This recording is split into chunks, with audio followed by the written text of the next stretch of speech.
रोज की धूप भरी सुबह में छोटे भालू पीको जंगल में टहल रहा था।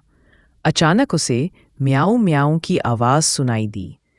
झाड़ी के नीचे उसने देखा एक रास्ता भटका हुआ छोटा बिल्ली का बच्चा। पीको ने उसे धीरे से अपनी बाहों में उठा लिया।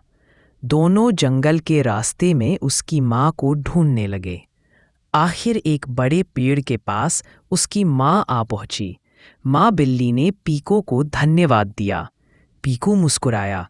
एक नया दोस्त पाकर उसका दिन भी सुहाना हो गया।